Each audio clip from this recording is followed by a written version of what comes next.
Good evening, everybody, and welcome to the Upstate Orange podcast inside the FingerLakes1.com studios in downtown Seneca Falls, New York.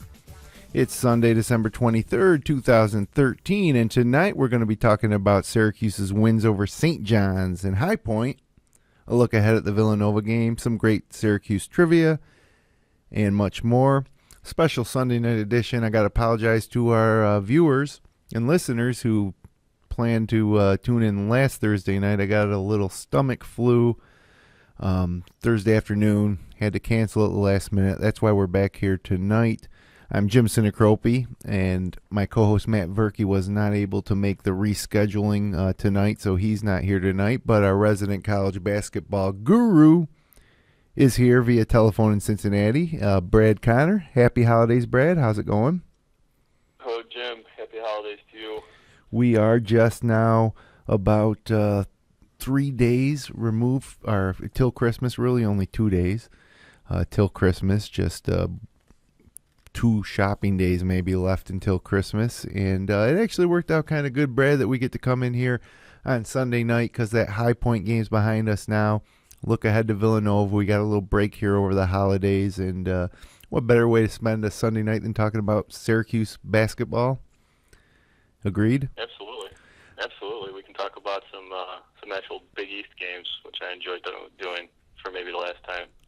Yeah, that's true. We really, after this, head into the ACC schedule, and all this nostalgia of playing St. John's and Villanova will be behind us. The Upstate Orange podcast is brought to you by Generations Bank with locations in Auburn, Geneva, Phelps, Seneca Falls, Union Springs, and Waterloo. Be sure to check out their mobile banking app or visit them online at mygenbank.com. And Seneca Meadows, responsible waste management for the next generation. Learn more online at senecameadows.com. And by Madej, Miris, and Ricky, your hometown personal injury attorneys. If you've been injured and deserve compensation, call the Finger Lakes Personal Injury Hotline at 315-568-0911. And you can visit them online at madejmirisricky.com. All right, Brad, Syracuse is now a perfect 11-0 after a hard-fought win over St. John's and a nice second half against High Point. And let's get right to it and talk about it with our 5 big questions. And let's see here. Question number 1 I got this week for us is Tyler Ennis scored 15 first-half points, sank 2 late free throws, scored a total of 21 against St. John's, 10 for 10 from the free throw line. Against High Point, 10 points, 9 assists, 5 steals, only 4 turnovers combined in both those games. Are you ready to join me and admit that Tyler Ennis is better for this team than Michael Carter-Williams? You realize you've only played 10 games, right? I do, but I mean, that makes what he's accomplished even more phenomenal. Last year at this time, Michael Carter-Williams as a sophomore was much maligned on this podcast. And, of course, by the end of the year, he led us to the Final Four. But I think Ennis right now is only 10 games into his college career is ahead of where Williams was last year. And when we talk about Williams, we talk about the physical attributes, that made him so great on defense. But I think total package, I feel really good with Tyler Ennis running the show. I mean, what is it, Brad, that Ennis has to do, I suppose, to make you feel as fondly about him as you did to Michael Carter-Williams? Well, there's a couple things. Number 1, lead us to a Final Four, and number 2, get drafted in the lottery. But I would say he needs to be able to demonstrate consistency through the rigors of a conference schedule, and obviously we haven't had that chance yet. So I don't know that the jury's still out. I mean, he's a great guard, and I think we've given him the credit he's deserved over these 10 games, but I think we still need to see it over the course of a 40-game season. And Carter-Williams had his ebbs and flows throughout the season, but he was he was as consistent as he needed to be, and he certainly rose to the occasion in the big games late in the season. They haven't really, let's be fair, they haven't really had any big games yet. They've had some nice wins in Maui. Beating St. John's is a nice win, but I would love to see how he performs at Cameron Indoor Stadium. I would love to see how he plays in front of 30-plus thousand when Carolina and Duke come to the Dome. Those are the games that I want to see. I agree with you, for the most part.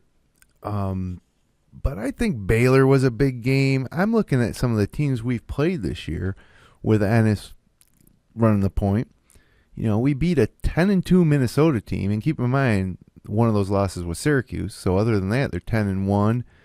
An 8-3 Cal team who beat Dayton. Or no, they lost to Dayton. I'm sorry, they lost to Dayton. It was Baylor who beat Dayton, Kentucky, and Colorado. Baylor's 9-1, only loss coming to Syracuse. St. John's, as you mentioned, in Indiana, 10-3 team came to the Dome, but they only lost to UConn by 1 in New York City. Also lost to Notre Dame somehow. But I think this team has been tested at a fairly high level. I'm not sure I disagree with that. I'd say they have good wins. I don't think they've played in big games yet, and we all know what a big game is. We know when there's 30-plus thousand inside the Carrier Dome, that's a big game. We know when they're in a Sweet 16, that's a big game. Right. They've had nice wins against good teams. They've not been big games. When you're in front of 2,000 people in a high school gym in Maui, that's not a big game. It's a nice win. It's a real nice win, but it's not a big game. Yeah, fair enough. I tend to think just by his demeanor and the way he kind of holds himself and his under control game that that will translate well to that type of environment, but we will not know until we get to see it. Yeah, exactly. I think that for that reason alone, I think the jury's out. I don't think that I have any reason for concern. I think you're absolutely right. The way he contains himself, the way he's under control at all times, I think that all bodes very, very well for those types of environments. But until you get there, you just don't know. And until you are 30 games into a season and the fatigue starts setting in, and keep in mind, this is his first go-around in the college uniform. So I think that at some level, you get into the rigors of mid-February and starts to drag on you a little bit, and we'll see how he stands up. He's a different player than MCW, and we can all agree he's got pluses that Carter Williams didn't have, and he's probably got some negatives, just in terms of the sheer physical presence that he brings. But believe me, I'm not saying I'd rather not have Tyler Ennis as my point guard because he's been great so far. Yeah, I guess we're kind of splitting hairs. They're both, fairly serviceable, at the point, at the least. Let's move it ahead to question 2. And now this is a quote from Jim Boeheim after the St. John's game. In this press conference, he said, "We got the ball inside a little bit more, and we're productive there.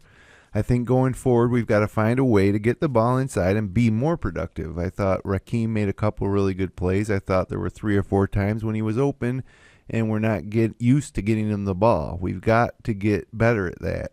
We've got to work at that. We need that threat down there in the low post." And, I guess my question to you is he right, number one? And, basically a little big man update here. We talk about this a lot on the show too. I think this past week of games, the St. John's and High Point game, I did see improvement from Christmas, and Keita showed a nice little jump hook in there. But is Boeheim right? Do we need to improve in the low post offensively? I don't think to have the kind of success they look to have, I don't think they need it. I just think it creates more options. And anytime you can create more options, the more success you can expect. They struggled a little bit in the St. John's game with getting Trevor Cooney space, and the more presence you can bring inside, the more space you create outside for your shooters. So I think the more they can do to get Christmas involved offensively, I think it just frees everything up. I mean, CJ's game is predicated on space and shooting mid-range jumpers and driving and slashing, and Jeremy Grant obviously is a slasher too. And the more that the defense has to worry about Christmas as a threat, I think the more it creates just mismatches and then simply more options on the offensive side. But it's got to come from Christmas, let's be fair, because that was a nice move Keita had in the N1, and he's had that type of showing from time to time. I mean, Dajuan Coleman is just a complete mess right now. It seems like it won't take much to get him to turn the corner. And it might be the same thing with Cooney, and that was consistent playing time, to get you to settle down there and feel a little more comfortable. You're not going to make one or two mistakes and find yourself on the bench for the rest of the game. But I think so. I mean, it took them to be up by 20 mid-second half before Coleman even saw the court, and then it was, him and Tyler Roberson and B.J. Johnson and those guys. Roberson, He's not a starter in this team, and I'm surprised at that as a sophomore. Usually you see that as a freshman, and by the time they're sophomores, they tend to be more part of the regular rotation. He's just not there. Yeah, no, I agree with you. We have seen some flashes, but he isn't quite there. I think I'm most encouraged by Rakeem Christmas. I think he's the guy who has the most, Christmas seals well. He works the low post, and when you get him the ball, he generally does put a fairly, I don't know what the word I'm looking for is, more a controlled, planned move together, to take a shot. He can do more than one. You compare his approach to Fab Melo, sort of the last kind of physical presence they had inside, and Fab sometimes was a train wreck when he get it in there, and really his weapon was the alley-oop. But I think Christmas brings a lot more polish to his offensive game if they utilize it. And I do got to agree with you that we don't need it to win. We can win, but boy, it would sure help us in a lot of these tighter games, and it will help us win 6 in a row in the NCAA tournament, which is what we need to do to win a title. If we can, score down low when we want to, and it frees up everything else that we're trying to do. It frees up Ennis to have more options running the offense. It frees up C.J. Fair to find his shot, and of course Trevor Cooney, or Benajay, who seems to be finding his stroke a little bit. To hit outside shots, and it also frees it up for a slasher like Jeremy Grant, and the other nice thing about going to Christmas on the post, or Coleman or Keita, but we're going to take a shot from the low post, is that you're going to have Grant and Fair crashing from the weak side, and usually when a big guy like Christmas he's going to command one or two guys on defense as he's taking the shot, it clears out the weak side, and we got great weak side rebounders who can put it right back in. So I like it. Point. I say maybe we should be looking 4 or 5 times a game to Christmas. Run a set play to try to get him the ball in the post. But yeah, I think it can't hurt, honestly.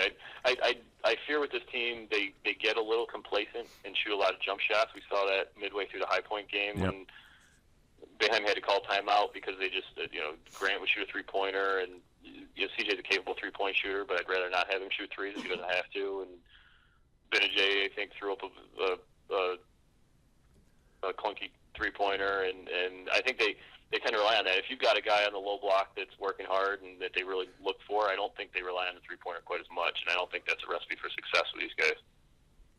No, that's what other teams rely on to beat us. They're going to need to jack up a lot of threes and shoot at a high percentage, which, kept High Point in the game, in the first half. But let's move ahead. Some of the crap they were throwing up. Yeah, that's all going in, and that's scary. It's hard to maintain that over, but, you saw teams like Vermont do it several years ago, maintain that for the whole game, hit a shot from the hash mark at the end of the game. But bringing up some bad memories there here on this Christmas season. I don't think we need to do that tonight. But let's move ahead to question number 3 of the night. Trevor Cooney, averaging 15.3 points per game, didn't score against St. John's, redeemed himself against High Point. St. John's, I think we outclassed them. I was impressed with the way the intensity they played. The atmosphere in the Garden that day was great. But, that seemed to be the main difference why they were able to stick with us, is that, we didn't get those 15 points from Cooney. We didn't get any points from Cooney. And are you concerned at all that other teams are going to be able to take Cooney out of the game the way D'Angelo Harrison did against St. John's, or for St. John's? Maybe a little bit. The blueprint is there, I guess, but it wasn't really rocket science what they did. They were physical with him. They had a great, quick defender that dogged him around all the screens and double screens and things that they try and run. It was just a classic Big East slugfest, and we're going to see those types of games in ACC play. They tend to not allow a lot of that physical play. And let's be fair, I mean, Harrison was on Cooney very physically all game, and it probably frustrated him a little bit. And I don't think you'll see that same type of approach in ACC play as much as there is a blueprint out there. I don't think that the ACC teams are as equipped to play that style. And, on top of that, everybody deserves, an off night. Cooney has by far exceeded our hopes and expectations for how he was going to enter his sophomore season, his redshirt sophomore season. And so, the guy had an off night. He was closely guarded, and, I think that he could play that game against Harrison again and maybe make a few shots early and have a different type of a night. But I'm past the point where I'm concerned about Trevor Cooney. I'm very pleased with Trevor Cooney, and I feel good with him on the court at all times. And it was nice that we won that game, fairly easily without any input from Cooney. Yeah, that's a really nice telling sign going forward that they could completely have one of their weapons shut out and still win fairly comfortably, not by a huge margin. But I never really felt like the game was in doubt, and maybe that's just my bias. But one thing I think.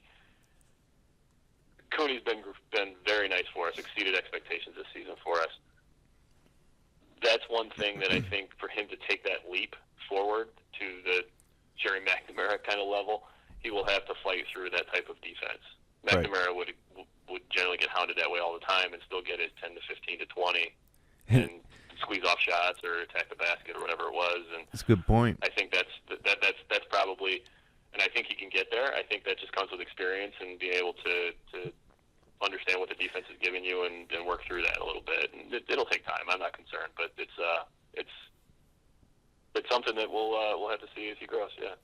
McNamara's upperclassman years, he didn't have half the complementary players, that Trevor Cooney has. Right. He was Terrence Roberts and Daryl Watkins and Demetrius Nichols. And so it's different. And people want to compare Trevor Cooney to Jerry McNamara. They're different physically, and their games are different, and it seems like everybody hypes all this. We went from thinking Cooney was a total bust to now saying he's the next Jerry McNamara, in 10 games. So I guess that's a good sign, that Cooney's kind of turned our perceptions around. And but let's move it on to question number 4. Which is a kind of an interesting question, I thought. The new Big East, or also the American Athletic Conference, is where all our former basketball playing mates are located in. And I guess going forward, it was great playing St. John's in that atmosphere, and Villanova is going to be great. I'm wondering which one of these teams has the staying power to be a perennial top 20 team and to go to Final Fours, going forward in this new world of conference alignment. Is it UConn, St. John's, Villanova, Georgetown, Cincinnati? Which one of these former foes that aren't with us now in the ACC are the teams that are going to be relevant in college basketball going forward, and which ones are going to slip from relevance, in your estimation? This was a good question. I spent some time back and forth on this one because I could argue it a couple of different ways. I kept coming back to UConn, and I was contrary to UConn just because the American Conference is not going to yield the type of competition and the type of national prestige that the new Big East will on a basketball level. But I feel like UConn has a better chance to be a perennial top 20 like you outlined, probably because they have more resources. I mean, they do have a football program. They are Division I football. They have more recent tradition. They've won multiple national championships. They've had multiple NBA guys. Kevin Ollie was an NBA guy and has really revived, or not really revived, but he's really kept them relevant through the transition from Calhoun.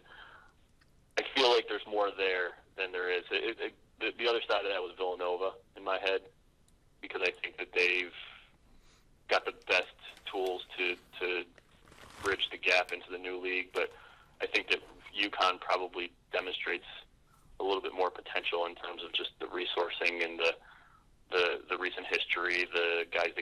the NBA to say, hey, you can be like that.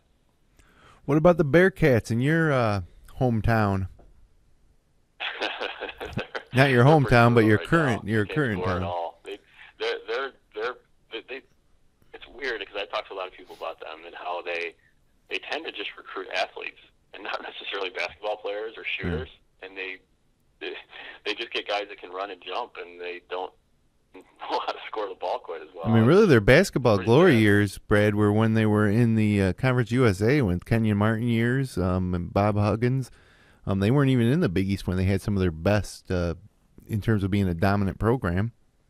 That's true. You're right. And the Big East raised their level, I think, just in terms of what they could potentially do. But you're right. I mean, they had great teams in Conference USA: Kenyon Martin, Nick Van Exel, those guys.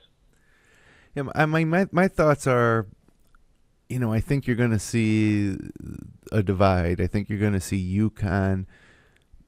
I don't think UConn will maintain the level of being, a multiple national championship type of program. But I do think they're going to be a perennial top 20 team, no matter what happens with their conference, because of the facilities, because of the history. I mean, not having Calhoun there anymore is also something to be maybe a little suspect over.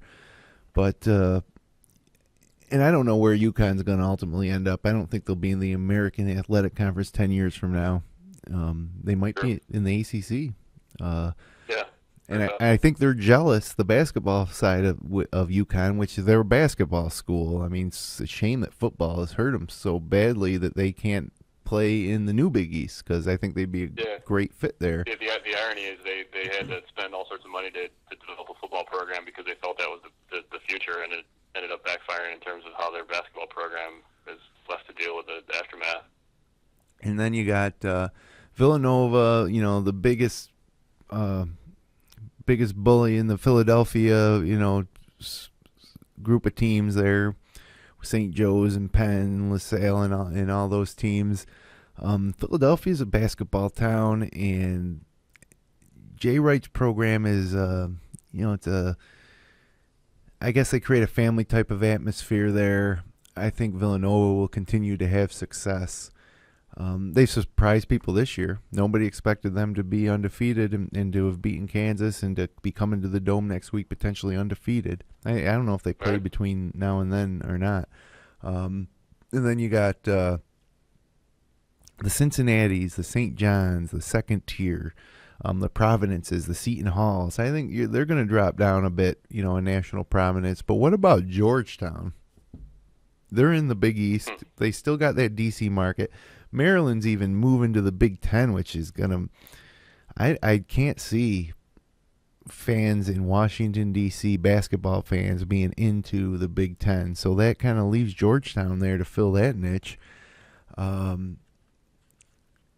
to be – I don't know. Are the days of – Georgetown, I guess, hasn't been a perennial top 20 team for a long time. Maybe. So maybe they're not there anymore as it is. Maybe they don't need to maintain. They need to get back. Yeah, it's funny. They've had their moments, right? They've risen up, and then they kind of fall back a little bit, and then they rise up again. And Villanova has been a lot more consistent, and part of the success there is Jay Wright, and I think John Thompson III has been good for the program at Georgetown. But, yeah, you're right. There's years like this one, for example, where they just kind of struggle a little bit. And I don't know. They get to take advantage of recruiting in D.C., and I think Villanova's got Philly, but I think UConn does a real nice job recruiting New York City, probably more so than even St. John's does. Yeah. So you have to look at that perspective in terms of how they can bring talent into those programs because they're in such fertile recruiting markets. All right, well, let's move on to the final of our big 5 questions. And we've talked about it before, being ranked number 1 or 2 or 3 or whatever this time of year doesn't really matter.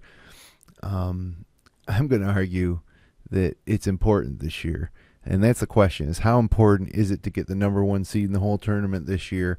And the reason why it's important is that the number 1 seed in the East this year goes to Buffalo, and then they go to Madison Square Garden. That could be Syracuse's road to the Final Four.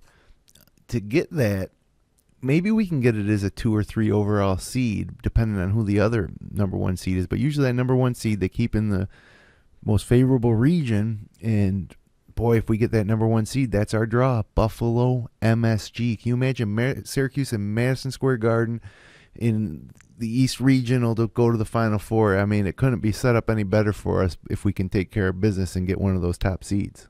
Is it important this year more than others to get to be ranked number 1 at the end of the year, get that number 1 seed? First of all, how great is it that the NCAA tournament is going to be at Madison Square Garden? Thank God, no dome, no. I ever remember that being the case. Yeah, it is nice. It should be something that happens more often.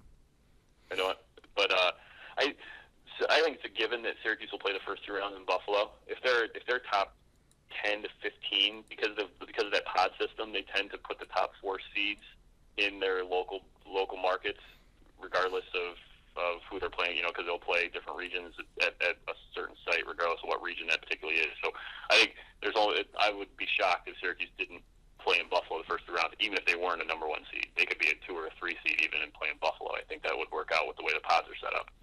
I think obviously it would be huge for them to play the Garden in the Sweet 16 if they got there.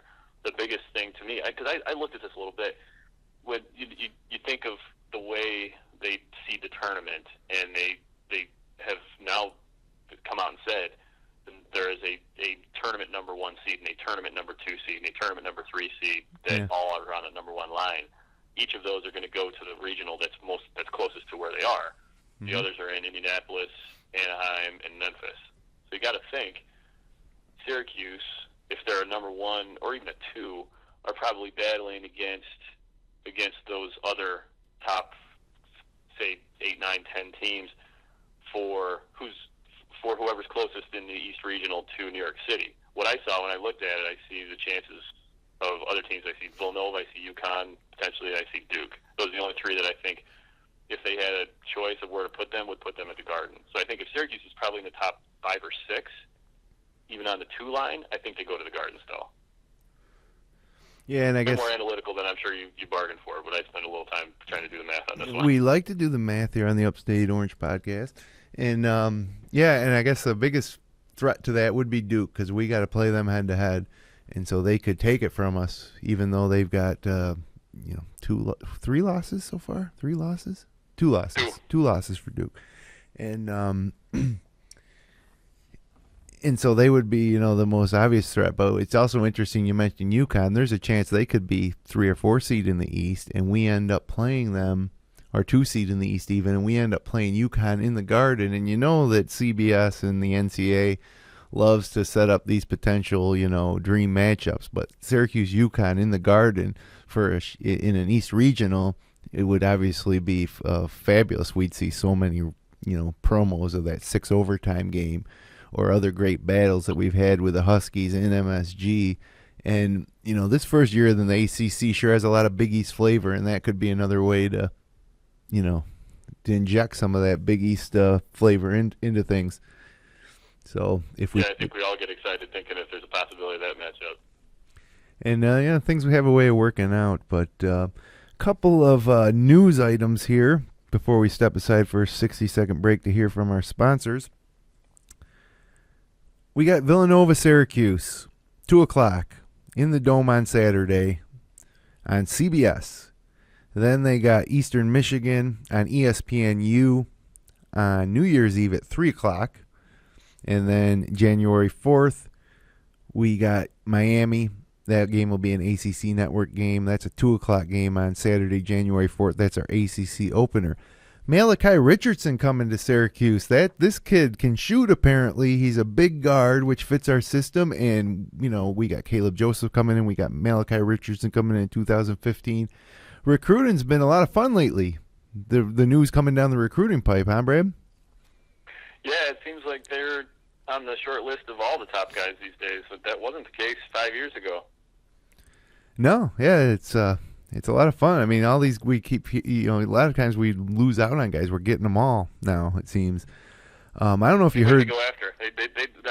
They do a much better job, I think, now of targeting the guys that they know they've got a real good chance with, and guys that will fit into that system very, very cleanly. And I think they're getting every success they've gone after. I've seen some reports that say when Syracuse is in the game on some of these guys, nobody else has a chance. Yeah, they back off. a little bit. So we don't rebuild, we reload, I guess is what they say. Yeah. I don't know if you heard this, Brad, but today Notre Dame senior guard and leading scorer Jerry Grant has left the basketball team due to an academic issue. Jeremy Grant's brother. Yeah. Jerry Grant. Devastating blow to Notre Dame. Obviously, he's their best player. Yeah, that's going to hurt them badly going into the ACC for the first time. He was on the wooden watch list. I mean, he's one of the top 50 guys nationwide. And he says he's going to get things in order, come back to the team next year. This would be his senior year, but I guess he didn't play his freshman year or something like that. But he said he plans to come back next year. But that was kind of shocking. Some former Syracuse basketball players on the move, actually, in China. Hakeem Warwick is going to play for the Liaoning Jiabo Hunters of the Chinese Basketball Association. And then in September, Dante Green signed with Dongguan Leopards, and Johnny Flynn was playing for the Sichuan Blue Whales, but apparently left the team due to an injury. So it looks like a little more on the line this year when the Hunters match up against the Leopards in the CBA. I was in China back in October. I wish I had to make a return trip so I could see these guys play. Well, yeah, that's right. You've been over there, China. What's it like when you go to China? I mean, would you like to live in China if you were playing basketball? Like Hakeem Warwick's? It depends on where you're at. If you're in a major city, it's no different than any other major city in the world. But if you're in Sichuan or Dongguan or Liaoning, it's going to be an adjustment for these guys. Well, I think most of those guys view it as a temporary stop, but. One last final news bit before we hit the break. Syracuse is now 93-47 at MSG. Gotta love that. Hey, we're going to step aside for just 60 seconds, hear from the sponsors that make this show possible, and then we'll be right back with this week's edition of Connor's Corner Trivia.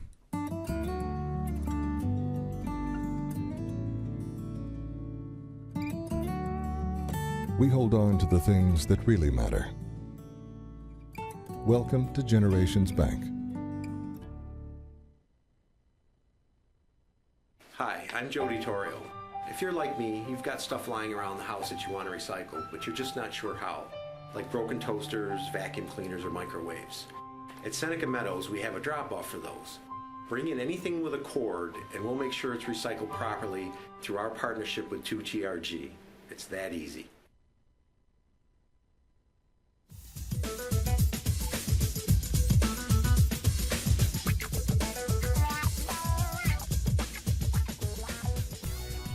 And welcome back to the Upstate Orange podcast. This is the part of the show where Brad regales us with some trivia. What do you got for us this week, Brad? Well, we've established that we don't really give a crap about ACC trivia at all. We may come back to it later, but this may be the last chance I've got to throw any Big East-related trivia in your direction. So the first, I have two questions, actually. The first one is just a quick hitter, but what do you think Jim Boeheim's record is head-to-head against Jay Wright? Ooh, I would say it's slightly over 500. What's the total number of games they've played? You got that? Can you give me that? Total number is 18 games. I'm gonna say 9-9. No, I'm gonna say 10-8. Oh wait, you say 18 games? 10-8? Jay Wright has the advantage, 11-7. Oh, Jim wow. Boeheim, Hall Jeez. of Famer Jim Boeheim. Everybody talks about Patino. We should be more concerned with Wright. I'm not surprised by that. There was a stretch there where they beat us quite consistently. Right. And Jay Wright, he seems to... They're always a tough matchup. Even in the years where Villanova doesn't have a great team, they'd always come into the Dome and play them tough. Going down to Philly was always a challenge. And even in the good years, that's always a dangerous game for Syracuse. Yeah, and our talk. We talked about like Duke. Verk's one of his bold predictions was we're going to be undefeated for Duke in early February. Hey, we better get by this game next weekend because I have a feeling that Villanova is going to come into the Dome with a lot to play for, and a lot of pride, a lot of old Big East pride. I think Jay Wright's going to have them pumped up. They're going to be playing the number 2 team in the country. It's going to be a battle of undefeateds, and is that going to be the big game that you want to see out of Tyler Ennis? Is that going to be the big stage? It absolutely is. Yeah, there's going to be 30,000 plus. His brother's going to be on the other side. It's a CBS 2:00 national start. I mean, this is as big as it gets in the regular season for Syracuse, with the exception of maybe the Duke game. Yeah. All right. Well, there's the first. I'm 0 for 1 on trivia tonight. What do you got next? All right. So we've followed the Big East since we were little. We know as much as we think we can know about the Big East. But can you tell me who the top 10 scorers in Villanova's Big East history, top 10 career scoring leaders in Villanova history in the Big East era? Okay, this is fun. What can you name? John Pignone? John Pignone is on the list. He is fifth, okay. On the list of Big East scorers. This is career scoring, not necessarily in Big East games, but just in the Big East era. Right. They got old guys. I don't care about those guys. You know those guys. Ed Pinckney. Ed Pinckney is on the list. He's 7th. Good. Ray Allen. Alan Ray. Yeah. Alan Ray is correct. He's 4th on the list. Good call. His Foy, Randy Foy. Randy Foy is not on the list. That hurts a little bit. Oh, actually, he is. You're right. Good. Very good. Okay, so that's 4. I think we only got 4. Got 6 to go. Yeah. Oh boy. What about Cunningham, power forward? Dante Cunningham. No, he's 19th. Oh, not even close. Geez, maybe I should go back then. I'm thinking like there's Dwayne McClain and Gary McClain. Either one of the McClain fellas on there? Dwayne McClain is 13th, so no. And Dwayne McClain is not. Cocaine. He's doing lines of cocaine.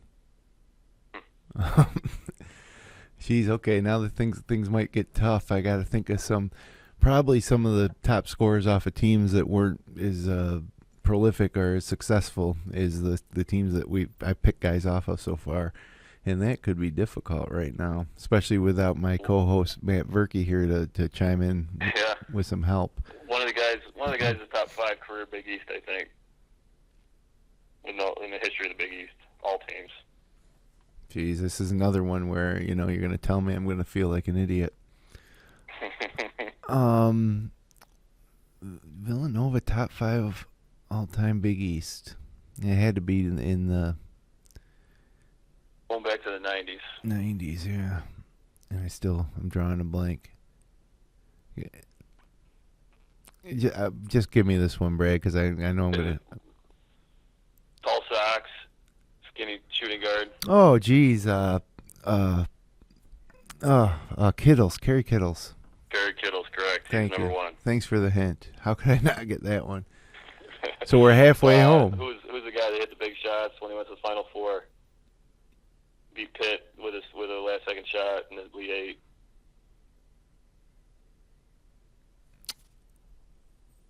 On the same team with Pinckney?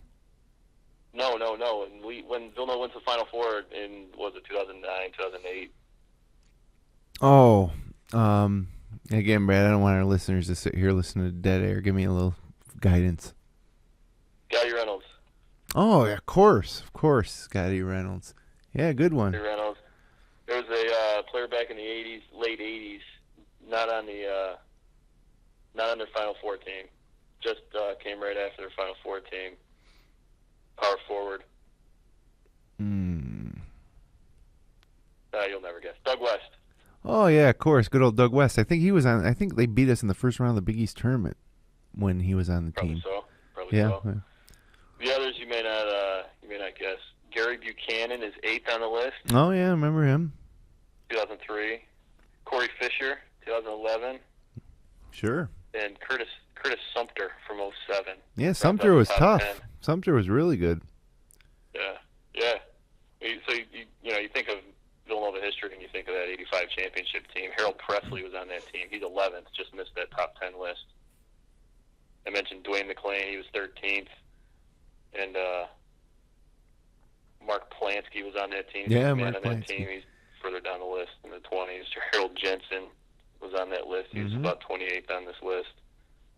And remember a Section 5 player that played for Villanova back in the late 80s, early 90s. Rochester native. I've drawn a blank here. Up here alone in the studio tonight. You'll tell me. Burke would know this. You need Burke in the studio for this one. Yeah. Greg Woodard. Oh yeah. So there's your dose of Villanova history going into this Saturday's game. A rich and storied basketball history. Yes. And all right, good trivia this week. I love delving into the Big East past. I should have done a little better than I did there, but like I say, it's lonely up here tonight in the studio. Yeah, you and Burke generally would play off each other on this one, so that was a tough one for you on your own. Well, let's jump ahead now to our List of the Week segment, and this is something different every week. And I figure late December right now, about time that maybe we take a look around the country and give in no particular order, I want our top 5 non-Syracuse players, in the country. And I'll go first and just kind of run through my list. I got Doug McDermott from Creighton. That's pretty much a no-brainer. 25 points per game and 7 rebounds. He's average. I'm going with Julius Randle from Kentucky, just a freshman, totally dominant. I'm going with Roscoe Smith from UNLV, 6'8" junior. He's a leading rebounder in the country, 14 rebounds per game. I don't know if anybody's heard of Roscoe Smith. I'm going with Jabari Parker from Duke, just from the eye test. I think he's phenomenal. He can do everything. Like I said in previous shows, I think sometimes that the amount of shots he takes hurts Duke, but he's a lottery pick in next year's draft and one of the best players in the country. So I'd be remiss not to include him. And then after, what made me make this list? As I saw the highlights of the Texas Southern game where they beat Temple. A huge blow for the American Athletic Conference. But Eric Murray, a guy who we know because he was at West Virginia, 48 points on Wednesday night. So I got to include him. He was absolutely dominant. When you score 48 points as a big man in college basketball, that's saying something. So those are my top 5 players in the country outside of Syracuse because, I'd probably include C.J. Fair and Tyler Ennis and maybe Jeremy Grant on that list if I was allowed to. But who do you got? Who are your top 5 players in the country to keep an eye on this year? I really had a tough time narrowing this down to 5. Yeah. I have a list of 6. Can I go with a 6 man too? I got some other guys too I could throw in. So yeah, go ahead. All right. A couple of ones that I had that it would be hard to disagree with you on was Doug McDermott and Jabari Parker. Those 2 guys definitely made my list. It's hard to argue with either of those guys. They're probably neck and neck for National Player of the Year, I would think, at this point in time. Mm-hmm. I would also go with Marcus Smart. We've talked a bit about him over the last few weeks on the show, and yeah, he hasn't had as good numbers lately as he had at the beginning of the first 5 or 6 games, but he's as talented a player as there is out there. I think he'll be one of the... He was on my list until Murray went off for 48, and I swapped him in there. Yeah. The where I deviated a little bit, I got Shabazz Napier on my list. I thought about that because he's some big shots this season for UConn already. When I was making my list, Brad, on the TV behind me was UConn Stanford, and that just because they lost to Stanford at home, I dropped Napier off of there. One game, it's all it took. Yep. I've got a couple of guys out west. I've got Jahai Carson from Arizona State. Great point guard. Yeah, didn't he go off for like 40-something himself this year? He had a couple big games. He had a couple big games himself this year. He did. He absolutely did. Arizona State's got a pretty nice team this year, and it's really him and a lot of guys that are really supporting characters and role players. But he's the engine for that team. I think he's Arizona State, Herb Sendek's their coach, and they tend to play a little bit slower Princeton kind of style, and Carson really changes the pace for them a lot, which is, I think, going to be successful for them the rest of the season. Another guy out west, Kendall Williams for New Mexico, putting up huge numbers. Point guard for New Mexico is big, strong point guard, and I think he's going to be a force for the rest of the season for New Mexico out in the Mountain West. That's a pretty good list. I mean, basically, tons of great players, and, we've seen them all play now, 10 games, about 10, 11, 12 games each team, gotten out there and played, and we're starting to get a feel for, how the rest of the season is going to shake out. And I guess one follow-up to this list would be, if you're allowed to put Syracuse players in there, you got C.J. Fair in there in your top 5? I don't think so. I think he's a top 10. I don't think he's top 5 against these guys right yet. That's fair enough. I do, just because I'm a Syracuse fan, but on top of that, he's so versatile. I mean, a lot of people complaining about him missing some shots early in games, but when he has stepped up in every game for us and hit key shots, whether it's taking it to the hole or hitting a key 17-foot jumper, from the baseline on a big possession. He makes everything work for all of us. And a lot of these teams I mentioned, like, Eric Murray's not scoring 48 for Syracuse because he's not going to get the looks because there's so much more talent around him. I guess the question then would be, would somebody like Raheem Christmas average 22 a game if he played for Texas Southern? Maybe he would. That's a good question. There's a real chance of that because he would be the go-to guy there. So, so much of it depends on who you got around you and what role you're going to play in your team's offense. But Syracuse Post Standard put together a pretty neat feature this week. I don't know if you saw it, but it was shot charts for every player so far this year. Did you see that? Happen to see that, Bram? I did not. You can go back and check it out. It's pretty interesting. But CJ's is just every spot on the court, inside, outside. The only part of the court where he didn't get too many looks was top of the key. But, everywhere else it's just... He does attack from an angle. You're generally right about that. So it was really interesting to see those shot charts. And CJ's was obviously he's shooting more than anybody else on the team, and that's, the way it should be, and it's worked out great for us so far.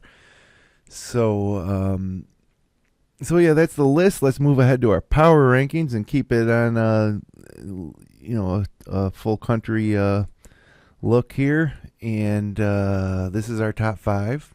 And I got Villanova 5. I'm at the point now where if you got one loss and there's undefeated teams, you're not getting in my top 5. So I got Villanova at 5th. I got Wisconsin at 4. Now, Wisconsin beat St. John's. They beat Florida, West Virginia, Marquette. Very similar to Syracuse in that they got a lot of decent wins, but,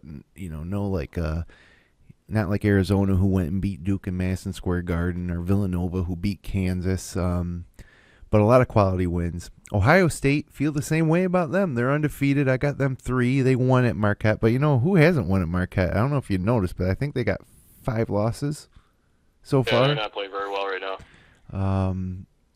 Ohio State won against Maryland, which isn't saying much. Boston University beat Maryland yesterday.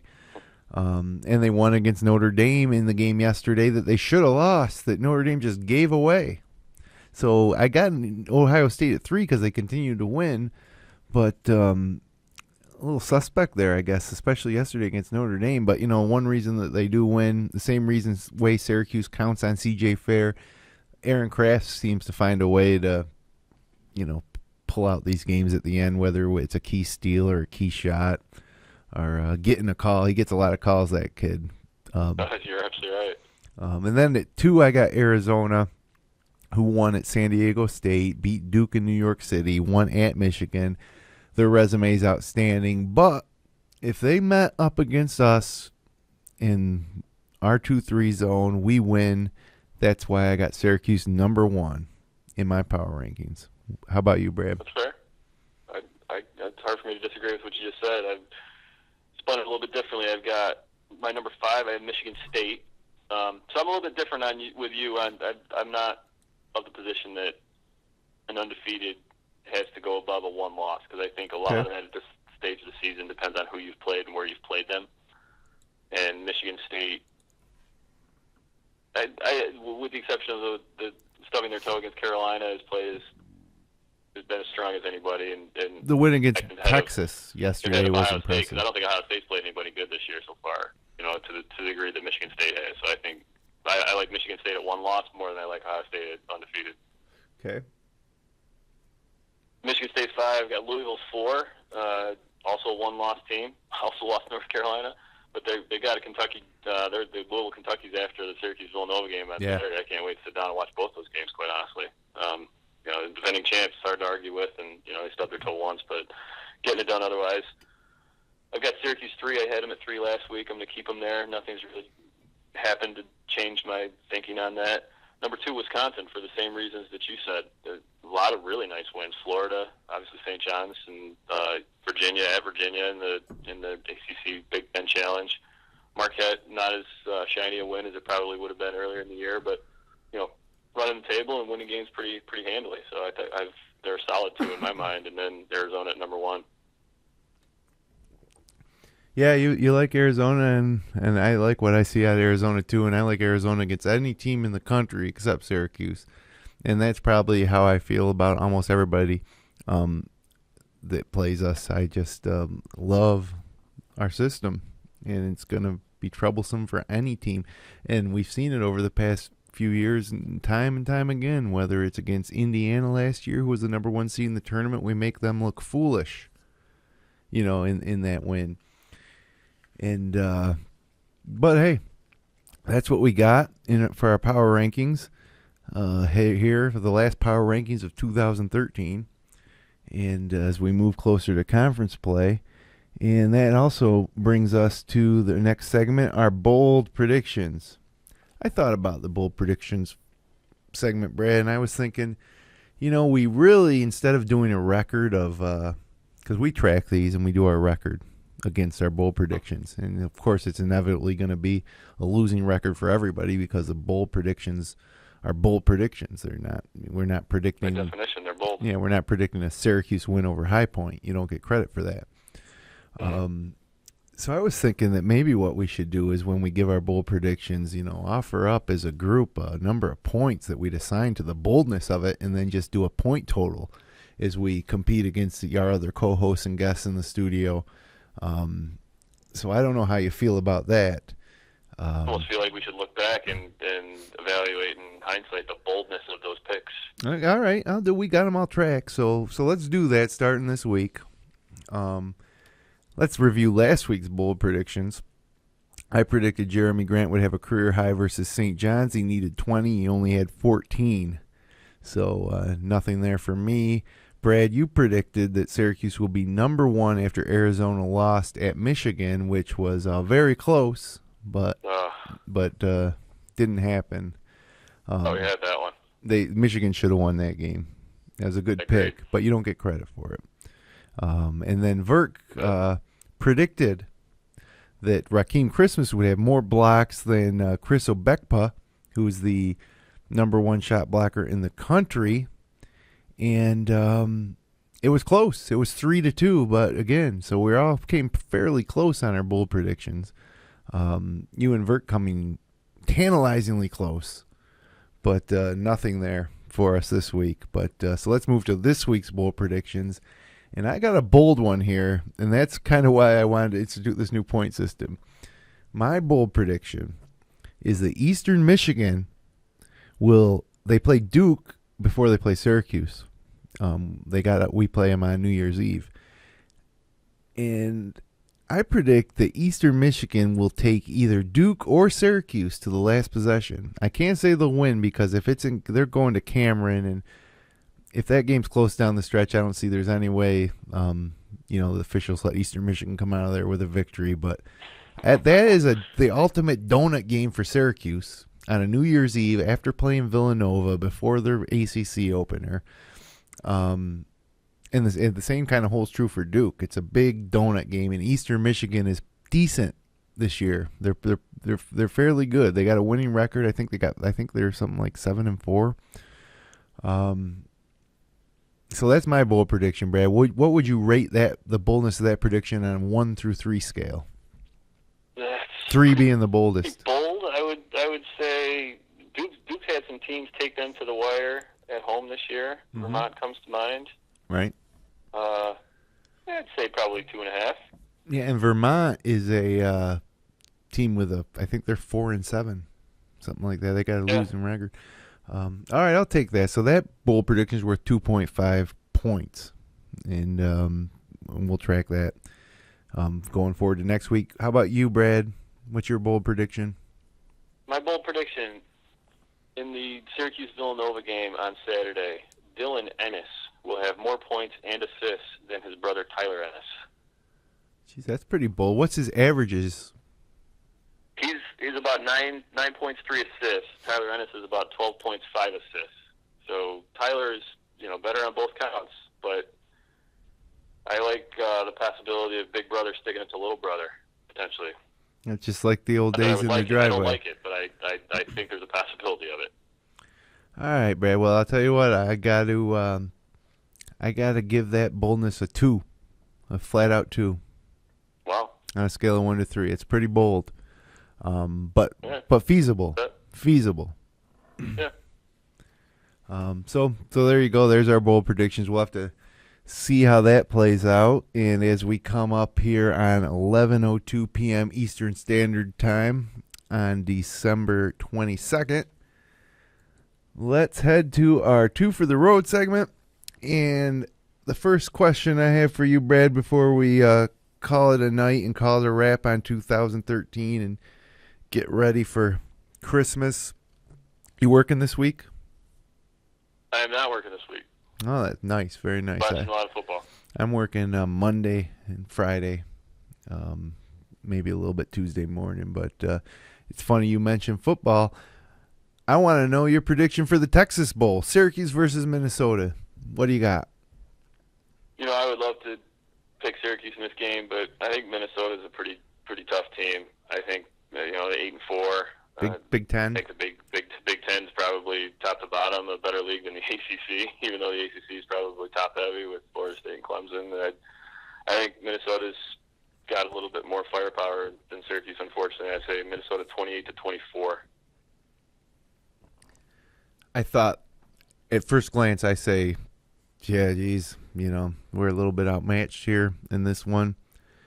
But looking back at our last 2 bowl appearances against Kansas State and West Virginia, kind of felt the same way, even though we'd beaten West Virginia handily in the regular season.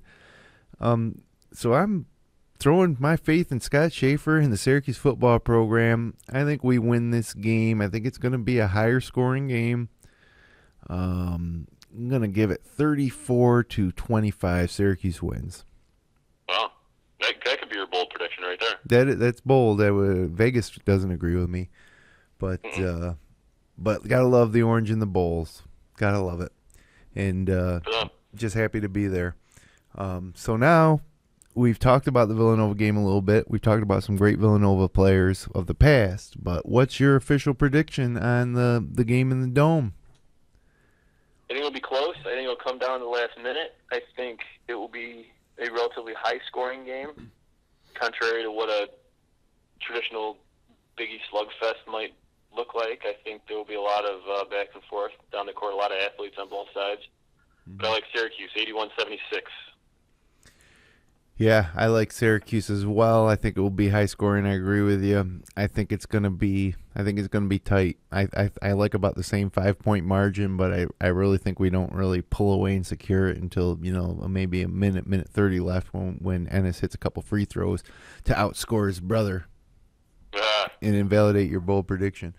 But yeah, I wouldn't be shocked if we lost that game. In a lot of ways, it might be good for this team to lose a game. A lot of people say that, we've been kind of cruising along, but I think this team has had some scares and challenges along the way, and I think this, we got strong senior leadership from CJ Fair, we got strong freshman leadership from Tyler Ennis, and we got a great coaching staff. So I don't know if this team necessarily needs a lesson. Do we really need to lose a game to get better? But that's the way I'll spin it if we do lose. But I think we win. and Boeheim closes the gap on the career record against Jay Wright. Maybe that's why Boeheim hasn't retired. Maybe he wants to even up his record against all these coaches. It'll take a few years against Jay Wright, but once Louisville gets into the ACC, hopefully he can chip away at Rick Pitino. It'll take a few years against Jim Calhoun too, unfortunately. Yeah, well, actually, it's true, and that's over. So I guess that whole theory's out the window. But, hey, Brad, Merry Christmas. Thanks for rescheduling. Join us here on Sunday night. Yeah, same deal. Appreciate it. And, we're going to be off next Thursday night, the 27th, to return on January 2nd. Will be our next episode. And, when do we play Miami? On January 4th, is it? Yeah, January 4th is our ACC opener. Right. So we'll be back on January 2nd, 2014 for the next edition of the Upstate Orange podcast. Thanks for joining us. You can subscribe to our feed on iTunes, Stitcher, YouTube, or via RSS. We're online at podcast.fingerlakes1.com/upstatehoops. You can get all your subscribe links there. We'll be back in 2 weeks to talk about the Villanova game, the Eastern Michigan game, and preview our inaugural season in the ACC. So for my co-host, Brad Connor, our producer, Jeremy Hunt, Matt Verke, who couldn't be here tonight, I'm Jim Sinacropi. Merry Christmas, and let's go Orange.